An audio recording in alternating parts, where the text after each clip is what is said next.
नमस्कार दोस्तों, CDS 1 2021 के क्वेश्चंस कर रहे हैं हम लोग। ऑलरेडी हिस्ट्री, ज्योग्राफी से आए हुए क्वेश्चन, पॉलिटी से आए हुए क्वेश्चन हमने कवर कर लिए। इस वीडियो में इकोनॉमिक्स के क्वेश्चंस की बात करेंगे। इकोनॉमिक्स से अगर आप देखें दूसरे सब्जेक्ट के मुकाबले तो कम क्वेश्चंस आते हैं। जैसे अगर पॉलिटी और ज्योग्राफी की वेटेज ज़्यादा है, लगभग 20 सवाल पूछे जाते हैं, तो इकोनॉमिक्स से 10 से 12 क्वेश्चंस होते हैं। सो आइए देखते हैं किस तरह का क्वेश्चन रहा। ये सेट ए के अकॉर्डिंग है और सेट ए में अगर आप देखें ऑफिशियल क्वेश्चन पेपर के अंदर तो स्टार्टिंग के ही क्वेश्चंस इकोनॉमिक्स सेक्शन से मिलेंगे। इस क्वेश्चन को देखिए, आपसे पूछा जा रहा है कि कौन सा कथन यहाँ पे सही नहीं है, नॉट करेक्ट स्टेटमेंट की बात की जा रही है। Real GDP is calculated by valuing output of different years at common prices, यानी कॉमन प्राइसेस पे विभिन्न सालों के जो वैल्यूइंग आउटपुट आएगी उसमें रियल जीडीपी को मापा जाता है, कैलकुलेट किया जाता है। दूसरे ऑप्शन को देखिए, potential GDP is the real GDP that the economy would produce if it's resources were fully employed, यानी अगर रिसोर्सेज को फुल्ली एम्प्लॉयड किया जाता है तो जो रियल जीडीपी निकाला जाएगा, प्रोड्यूस किया जाएगा, वही पोटेंशियल जीडीपी कहलाएगा। Nominal GDP is calculated by valuing outputs of different years at constant prices. क्या आपको कहा जा रहा है कि कॉन्स्टेंट प्राइसेस पे जो विभिन्न सालों की जो आउटपुट आएगी उसे कैलकुलेट करके नॉमिनल जीडीपी को निकाला जाएगा। चौथा ऑप्शन देखिए, real GDP per capita is the ratio of real GDP divided by population. आपको बताना है कि इनमें से कौन सी बात यहाँ पे, कौन सा ऑप्शन यहाँ पे इनकरेक्ट है। सबसे पहले क्वेश्चन के सोर्स की बात करेंगे। हमेशा की तरह क्वेश्चन किस बुक से पूछा गया, या आप ये कह लें कि इस क्वेश्चन को सॉल्व करने के लिए आपको किन बेसिक चीज़ों की नॉलेज होनी चाहिए। सो मैक्रो इकोनॉमिक्स बहुत ज़्यादा इंपॉर्टेंट है एनसीईआरटी में। मैंने आपको ऑलरेडी बताया 11th और 12th की जो एनसीईआरटी है इकोनॉमिक्स के लिए वो इम्पॉर्टेंट है, बट कुछ सेक्शंस जो माइक्रो इकोनॉमिक्स का है वो इम्पॉर्टेंट नहीं है, लेकिन मैक्रो इकोनॉमिक्स के चैप्टर काफ़ी ज़्यादा इंपॉर्टेंट है। इसी के अंदर नेशनल इनकम अकाउंटिंग की बात की गई है कि देश की जो राष्ट्रीय आय है उसे मेज़र करने के क्या क्या तरीके हो सकते हैं। सो दोस्तों, यहीं पे आप पढ़ सकते हैं गुड्स एंड प्राइसेस में कि किस तरह से गुड्स एंड प्राइसेस के बीच रिलेशन देखने को मिलता है। In order to compare the GDP figure को कंपेयर करने के लिए दूसरे देशों के लिए हम लोग क्या करते हैं, रियल जीडीपी का प्रयोग करते हैं। रियल जीडीपी और नॉमिनल जीडीपी में क्या डिफरेंस है, बहुत ही क्लियर कट समझिए। देखिए, real GDP is calculated in a way such that the goods and services are evaluated at the some constant price, यानी जब कांस्टेंट प्राइसेस पे यानी फिक्स्ड प्राइसेस पे कैलकुलेट किया जाता है तो वो चीज़ कहलाती है रियल जीडीपी। अभी हम लोग एग्जाम्पल से देखेंगे। फिलहाल आप नॉमिनल जीडीपी को देखिए। नॉमिनल जीडीपी क्या होता है? Nominal GDP is simply the value at GDP at current prevailing price, यानी अभी वर्तमान समय में जो प्राइस चल रही है वो नॉमिनल जीडीपी के अंतर्गत कैलकुलेट की जाएगी। सो दोस्तों, यहाँ पे आप एग्जाम्पल देख सकते हैं। मान लीजिए एक देश सिर्फ ब्रेड प्रोड्यूस करता है। एग्जाम्पल के पर्सपेक्टिव से हम लोग देख रहे हैं तो जीडीपी एट करेंट प्राइस की अगर बात करें तो 1000 निकलेगा। क्यों? क्योंकि देखिए, मान लीजिए 100 यूनिट की ब्रेड यहाँ पे प्रोड्यूस की जाती है और एक ब्रेड की कीमत होती है 10 रुपये, तो टोटल कितनी आई? 1000 रुपये। अब देखिए, ये जो जीडीपी आई ये करेंट प्राइस की जीडीपी है, यानी जिस साल प्रोडक्शन हुई उसी साल की कैलकुलेट की जा रही है। लेकिन अगर मैं यहाँ पे बात करूँ इसी एक साल के बाद की, जैसे अगर 2000 में हमने देखा कि 1000 रुपये जीडीपी आई करेंट प्राइस पे। अगर आप 2001 में देखें तो उसी कंट्री ने मान लीजिए अब की बारी ज़्यादा प्रोडक्शन किया, 110 प्रोड्यूस किया, लेकिन प्राइस भी बढ़ी। तो प्राइस बढ़ी तो कितनी होगी? 15 रुपये। तो अब यहाँ पे आप इसे मल्टीप्लाई करेंगे 15 × 11। याद करिए, मैंने आपको मैथ्स के अंदर सिखाई है मल्टीप्लाई करने की ट्रिक। कैसे 11 से फास्ट मल्टीप्लाई करते हैं? 5 5 1 6 और ये लास्ट वाला 1। ओके, तो 1650 रुपये यहाँ पे आई कीमत। अब ये जो 1650 रुपये ये रियल जीडीपी है। अब रियल जीडीपी के अगर बेसिस पे आप देखें तो real GDP in 2001 calculated at the price of year 2000 के बेसिस पे कैलकुलेट किया जाएगा रियल जीडीपी, जो कि होगा बेस ईयर। सो फिर से देख लीजिए, जैसे अगर हमने बेस ईयर 2000 को माना है और 2001 में 110 यूनिट ब्रेड प्रोड्यूस हुआ, ठीक है, उस समय कीमत कितनी चल रही? 15 रुपये। तो टोटल कितनी आनी चाहिए जीडीपी? 1650 रुपये। लेकिन अगर मैं बात करूं यहाँ पे रियल जीडीपी की तो बेस ईयर के अकॉर्डिंग अगर हम लोग करेंगे तो बेस ईयर के जब हम लोग अकॉर्डिंग करेंगे तो कितनी आएगी? बोलिए। देखिए, अगर हम एक्चुअल में प्राइस चल रही है 15 रुपये, लेकिन चूंकि हम यहाँ पे बेस ईयर के अकॉर्डिंग निकाल रहे हैं तो वो हम लोग 10 रुपये लेके चलेंगे, तो यहाँ पे वैल्यू निकल के आएगी 1110। अब ये 1110 क्या है? 1110 है रियल जीडीपी। रियल जीडीपी क्यों? क्योंकि हमने 10 रुपये प्राइस लिया जो कि बेस ईयर का प्राइस था। बेस ईयर का प्राइस था मतलब एक बार हमने फिक्स कर लिया कि हाँ ये प्राइस है और उसी के अकॉर्डिंग हम लोग हर साल मेजर करेंगे। तो यहाँ से आपने क्या समझा, यही समझा कि जो बेस ईयर में प्राइस होगी वो फिक्स्ड होगी। लेकिन अगर मैं बात करूँ नॉमिनल जीडीपी की तो क्या होगा, नॉमिनल जीडीपी में असल में कीमत कितनी है ब्रेड की, 15 रुपये। तो अब ये जो वैल्यू आएगी ये है हमारी नॉमिनल जीडीपी। रियल जीडीपी क्या थी, 10 रुपये, जो कि फिक्स थी ऑलरेडी। बहुत ही सिंपल कंसेप्ट है। रियल जीडीपी में हम लोग बेस ईयर के अकॉर्डिंग लेके चलेंगे और नॉमिनल जीडीपी में करंट ईयर के अकॉर्डिंग लेके चलेंगे। बस इतना ही बात आपको ध्यान में रखनी है। यानी आप इसे ऐसे भी समझ लीजिए कि हमने मान लीजिए बेस ईयर किसी भी ईयर को मान लिया है, ठीक है, उसके अकॉर्डिंग जब हम लोग लेके चलेंगे तो वो आएगी रियल जीडीपी। लेकिन नॉमिनल जीडीपी की जब हम लोग बात करेंगे तो जो करंट ईयर में प्राइस चलेगी, आज की डेट में जो प्राइस चलेगी, उसके अकॉर्डिंग हम लोग निकालेंगे नॉमिनल जीडीपी को। हमने यहाँ पे देखा कि हाँ, रियल जीडीपी को कैलकुलेट किया जाता है by valuing out of different years. But जब हम लोग देखें नॉमिनल जीडीपी को, तो nominal GDP is calculated by valuing output of different year. क्या नहीं, प्रेजेंट ईयर के बेसिस पे नॉमिनल जीडीपी निकाला जाता है और कांस्टेंट प्राइस की बात नहीं की जाती। कांस्टेंट प्राइस यानी बेस ईयर जो है वो रियल जीडीपी के तहत लिया जाता है। तो यहाँ पे हमारा करेक्ट आंसर होगा ऑप्शन सी, क्योंकि ये स्टेटमेंट, ये ऑप्शन इनकरेक्ट है। Option C is correct here. अगला क्वेश्चन देखिए, the mismatch in the regional और occupational pattern of job vacancies and the pattern of worker availability result in. यानी क्या होता है कभी कभी कि जॉब वैकेंसीज के पैटर्न में और वर्कर अवेलेबिलिटी के पैटर्न में मिसमैच देखने को मिलता है। ये किस तरह की बेरोजगारी का उदाहरण है, किस टाइप की अनएम्प्लॉयमेंट का ये रिजल्ट करेगा।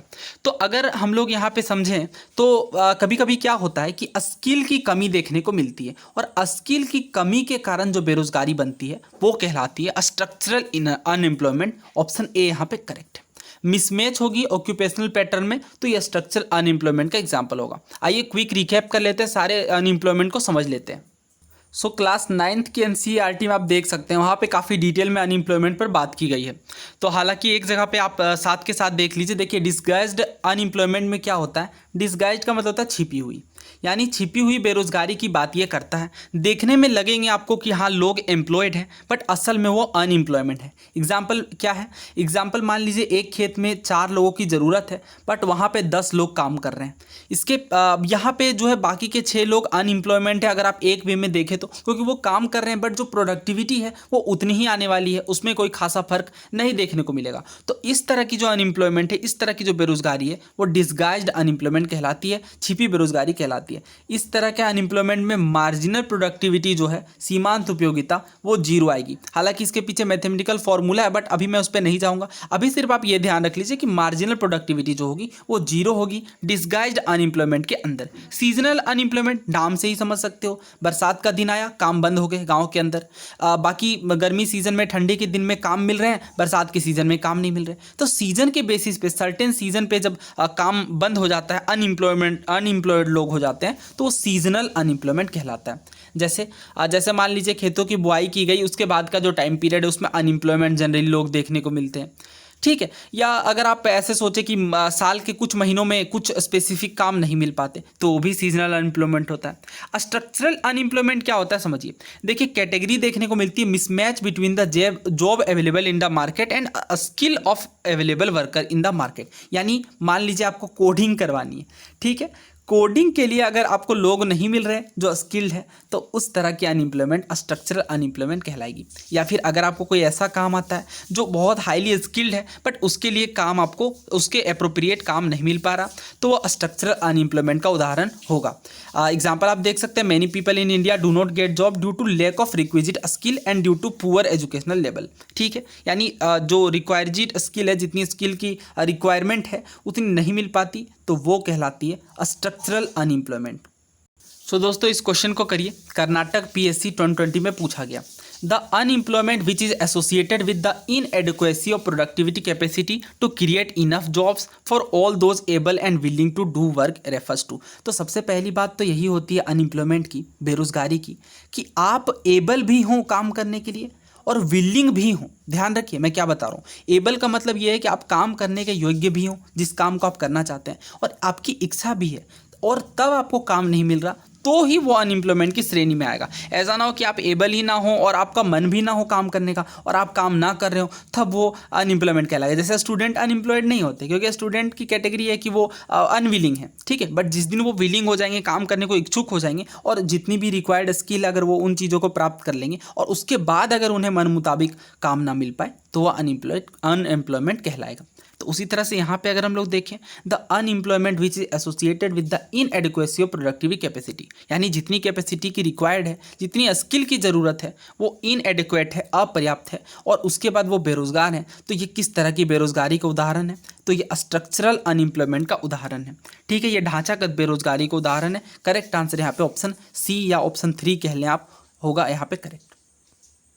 इस क्वेश्चन को करिए, the number of person who remained unemployed for a major part of the year is called. जो साल के अधिकतर दिन में अनएम्प्लॉयड ही होंगे, तो उस तरह के अनएम्प्लॉयमेंट क्या कहलाएगी? क्या वो डेली बेसिस पे अनएम्प्लॉयड है? क्या वो वीकली बेसिस पे अनएम्प्लॉयड है? वो यूजुअल स्टेटस अनएम्प्लॉयमेंट की कैटेगरी होगी। नाम से ही स्पष्ट होता है, जो साल के अधिकतर दिनों में बेरोजगार ही होंगे, वो यूजुअल स्टेटस अनएम्प्लॉयमेंट कहलाएगी। ये सवाल करिए, सिविल सर्विसेज 2013 का है। आपसे पूछा गया डिस्गाइज्ड अनएम्प्लॉयमेंट का मतलब क्या होता है। तो अभी मैंने आपको बताया कि यहाँ पे जो मार्जिनल प्रोडक्टिविटी होगी, सीमांत उपयोगिता जो होगी, वो 0 होगी। मार्जिनल प्रोडक्टिविटी कैसे कैलकुलेट करते हैं, ये हम लोग डिटेल में कभी कवर करेंगे। फिलहाल आप समझ लीजिए कि जितनी ज़रूरत है उससे ज़्यादा लोग काम पर लगे हुए हैं, तो उस तरह की जो अनएम्प्लॉयमेंट होती है वो कहलाती है डिस्गाइज्ड अनएम्प्लॉयमेंट, यानी छिपी बेरोजगारी, या फिर प्रच्छन्न बेरोजगारी भी कहते हैं हिंदी में। तो करेक्ट आंसर ऑप्शन सी है, यहाँ पे मार्जिनल प्रोडक्टिविटी 0 है। सो हमने इसे कवर कर लिया, स्ट्रक्चरल अनएम्प्लॉयमेंट इसका आंसर है, और बाकी के अनएम्प्लॉयमेंट भी कवर कर लिए। अनएम्प्लॉयमेंट से भी काफ़ी सारे क्वेश्चन आते हैं। अगर आप इसे डिटेल में पढ़ना चाहते हैं तो आप क्लास 9th की एनसीईआरटी को रेफर कर सकते हैं। बहुत ही डिटेल में वहाँ पे बात की गई है विथ एग्जाम्पल्स। सो कभी डिटेल में मैं उस टॉपिक को भी कवर करूंगा। नेक्स्ट क्वेश्चन देखिए, 3rd number, the situation in an economy which is growing slowly along with rapid inflation is called. यानी उस तरह की सिचुएशन इकोनॉमिक्स में क्या कहलाती है? विच इज़ ग्रोइंग स्लोली, जो कि स्लोली ग्रो कर रही है बट रैपिड इन्फ्लेशन के साथ। यानी इन्फ्लेशन का मतलब क्या है? प्राइस लेवल भी बहुत तेज़ी के साथ बढ़ रहे हैं, लेकिन इकोनॉमी भी साथ के साथ ग्रो कर रही है, ठीक है। तो अब देखिए, इन्फ्लेशन के अंदर ना कुछ कैटेगरीज होती है, जैसे आपके स्टैगफ्लेशन हो गई, डिफ्लेशन हो गई। तो इन टर्म्स को आपको समझना पड़ेगा। इकोनॉमिक्स में बहुत सारे क्वेश्चन टर्म्स के ऊपर आते हैं, आपको इन टर्म्स को क्लियर रखना चाहिए। बहुत ही अच्छे से अगर आप समझ लेते हैं तो इस तरह के क्वेश्चन अक्सर ही एग्जाम में पूछे जाते हैं, आप आसानी से कर सकते हैं। सो देखिए, इन्फ्लेशन बहुत बड़ा टॉपिक नहीं है, बट बहुत सारे क्वेश्चन आते हैं। इवन सिविल सर्विसेज 2022 में भी इन्फ्लेशन पर क्वेश्चन पूछा गया, और अक्सर ही मतलब आप एक्सपेक्ट कर सकते हो 1 से 2 क्वेश्चन तो पूछे ही जाते हैं इन्फ्लेशन पर। तो जैसे इन्फ्लेशन के अंदर अगर हम लोग बात करें डिमांड पुल इन्फ्लेशन की, कॉस्ट पुल इन्फ्लेशन की, इनसे भी बहुत सारे क्वेश्चन आते हैं। तो एक अलग से वीडियो में कवर करेंगे इन्फ्लेशन को। फिलहाल आप इन टर्म्स को समझ लीजिए, मैं इन टर्म्स के बारे में बता देता हूँ। कौन कौन से टर्म्स हैं? पहले इन्फ्लेशन को एक लाइन में समझ लीजिए। इन्फ्लेशन का मतलब क्या होता है? Rise of cost of goods and services, यानी सामान की कीमतों में जब कीमत बढ़ती है, सिंपल एक लाइन में बोला जाए तो वो इन्फ्लेशन कहलाती है। हालांकि इसके पीछे बहुत सारे फैक्टर रिस्पॉन्सिबल होते हैं, उनको भी हम लोग 1 बाय 1 कवर करेंगे, बट अभी टर्म्स समझिए। सबसे पहली चीज़ आपको समझनी है डिफ्लेशन। नाम से ही आपको समझ में आना चाहिए, डिफ्लेशन। डिफ्लेशन का मतलब क्या होता है? जब प्राइस लेवल घटना शुरू हो जाए तो इन्फ्लेशन रेट नेगेटिव बन जाएगी, और यही पोजीशन जो है, यही सिचुएशन जो है, वो डिफ्लेशन कहलाएगी। यानी जब किसी चीज़ की कीमत घटने लगे मार्केट के अंदर, तो इन्फ्लेशन रेट यानी महंगाई जो दर है वो नेगेटिव हो जाएगी, क्योंकि प्राइसेस घट रही हैं, तो वो डिफ्लेशन कहलाएगी। यानी अगर एक लाइन में मैं बोलूँ तो इन्फ्लेशन का उल्टा हुआ डिफ्लेशन। डिफ्लेशन जब भी आए तो आपके माइंड में ये आना चाहिए कि क्या हो रहा है, जनरल प्राइस लेवल जो है सामान का वो घटता जा रहा है, ठीक है। ये होता है डिफ्लेशन। अब आगे देखिए डिसफ्लेशन, डिसइन्फ्लेशन, सॉरी। डिसइन्फ्लेशन का मतलब क्या होता है? डिसइन्फ्लेशन का मतलब होता है जब इन्फ्लेशन रेट स्लो डाउन हो जाए, यानी धीरे धीरे बढ़े। इन्फ्लेशन लेवल में क्या होता है? जैसे मान लीजिए एग्जांपल ले लेते हैं, मान लीजिए 160 रुपये था कीमत 2022 में, ठीक है। 2021 में मान लीजिए ये थी 158, फिर मान लीजिए 2020 में ये और कम थी, मान लीजिए 156, फिर 2019 में मान लीजिए 154 और या 150, फिर इस तरह से समझिए। तो मतलब बहुत ही धीरे धीरे कीमत बढ़ रही है, तो वो डिसइन्फ्लेशन कहलाती है।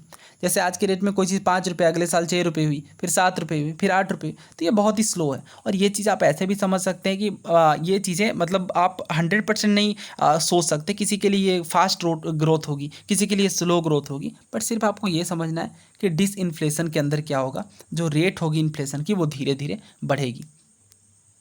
नेक्स्ट समझ लीजिए, हाइपर इन्फ्लेशन का मतलब क्या होता है? Inflation of over 1000% a year, यानी जब इतनी ज़्यादा तेज़ी से इन्फ्लेशन बढ़े कि मतलब बिल्कुल भी इकोनॉमी कोलैप्स कर जाए। जैसे आप एग्जांपल ले सकते हैं जिम्बाब्वे का, 2008 में देखा गया जिम्बाब्वे में मतलब $8 बिलियन परसेंटेज वहाँ पे बढ़ गई। मतलब लोग पूरे के पूरे झोले भरकर पैसे लेके जा रहे थे और बहुत ही कम सामान, इवन 1 केजी आलू खरीद करके ला रहे थे। इस तरह की जब इन्फ्लेशन बढ़ जाए तो हाइपर इन्फ्लेशन कहलाएगी। अब रीज़न क्या होता है हाइपर इन्फ्लेशन का? बहुत सारे रीज़न होते हैं। जैसे कभी कभी लोग करेंसी करेंट कंट्री की करेंसी को वैल्यू देना बंद कर देते हैं, तो उस टाइम पे भी वैल्यू लॉस करने लग जाती है। और भी बहुत सारे रीज़न होते हैं। अब गैलोपिंग इन्फ्लेशन समझ लीजिए। गैलोपिंग इन्फ्लेशन, गैलोपिंग का इन्फ्लेशन का सिंपल मतलब ये है कि जब इन्फ्लेशन डबल ट्रिपल रेट से बढ़े, यानी अगेन ये भी बहुत ज़्यादा इन्फ्लेशन रेट है। अगला समझिए बहुत ज़्यादा इंपॉर्टेंट है, स्टैगफ्लेशन। ये वाला काफ़ी ज़्यादा इंपॉर्टेंट है। सो स्टेगनेशन 2 वर्ड से बना, स्टेगफ्लेशन 2 वर्ड से बना। कौन कौन 2 वर्ड से? स्टेगनेशन प्लस इन्फ्लेशन, यानी वैसी इकोनॉमी जहाँ पे स्टेगनेशन भी देखने को मिले और इन्फ्लेशन भी देखने को मिले। स्टेगनेशन का मतलब मंदी, रिसेशन, जब कोई मार्केट बहुत ही स्लो डाउन चले, न्यू जॉब्स ओपन नहीं हो रही, न्यू जॉब्स क्रिएट नहीं हो रही, नई कंपनियां नहीं खुल रही, लोग बहुत ज़्यादा अनएम्प्लॉयड है, तो इस तरह की सिचुएशन में क्या होगी? स्टेगनेशन देखने को मिलेगी, मार्केट में मंदी आ गई, रिसेशन आ गई, और लेकिन जो है सामान फिर भी दाम जो है सामान के वो बढ़ते जा रहे हैं। तो ये बहुत ही नेगेटिव सिचुएशन है, आप समझ सकते हैं। और इस तरह की सिचुएशन कहलाएगी स्टैगफ्लेशन। नाम से कैसे याद रखेंगे? स्टैगफ्लेशन नाम से आप याद रखेंगे कि ये इकोनॉमी स्टेगनेंट भी है प्लस इन्फ्लेशन भी है। स्टेगनेंट का मतलब ये है कि मार्केट बहुत ही स्लो डाउन चल रही है। होना तो ये चाहिए था कायदे से कि इन्फ्लेशन के कारण मार्केट भी फ्लरिश करनी चाहिए, बट इसका उल्टा हो रहा है, तो स्टैगफ्लेशन कहलाता है। सो आई थिंक इतना काफ़ी है। किसी नेक्स्ट वीडियो में इन्फ्लेशन पर और भी विस्तार से चर्चा करेंगे। आपको क्या बोला गया? इकोनॉमी में which is growing slowly along with rapid inflation. Inflation काफ़ी तेज़ी के साथ बढ़ रहा है, लेकिन इकोनॉमी बहुत ही स्लो ग्रो कर रही है। तो वैसी सिचुएशन क्या कहलाएगी? स्टैगफ्लेशन, यानी मार्केट मंदी भी चल रही है, स्टेगनेशन भी चल रहा है, लेकिन इन्फ्लेशन भी तेज़ी के साथ बढ़ रही है। तो ऑप्शन सी यहाँ पे करेक्ट है। स्टेगनेशन नहीं, स्टेगनेशन का सिंपल मतलब होता है सिर्फ मंदी चल रही है, उसको इन्फ्लेशन से डायरेक्टली उसका रिलेशन नहीं है। लेकिन जब स्टेगनेंट भी हो मार्केट और इस साथ के साथ क्या हो, इन्फ्लेशन भी काफ़ी तेज़ी से बढ़े, तो स्टैगफ्लेशन कहलाती है। रिसेशन की बात तो हमने कर ही ली। डिफ्लेशन का मतलब ये स्टार्टिंग में मैंने आपको बताया, नेगेटिव इन्फ्लेशन। सो दोस्तों बहुत ही कम क्वेश्चन कर पाए हम लोग, बट चलिए सही है, कॉन्सेप्ट भी मैं सारे एक्स्ट्रा बताते चल रहा हूँ। तो अगर ये वीडियो आपको पसंद आई है तो चैनल को सब्सक्राइब करना ना भूलें, और इसके नेक्स्ट पार्ट में हम लोग आगे के क्वेश्चन करेंगे डेफिनेटली इसी तरीके से। और अगर आपको हमारा इनिशिएटिव अच्छा लगता है तो अपने दोस्तों के साथ भी शेयर करें। Thank you so much.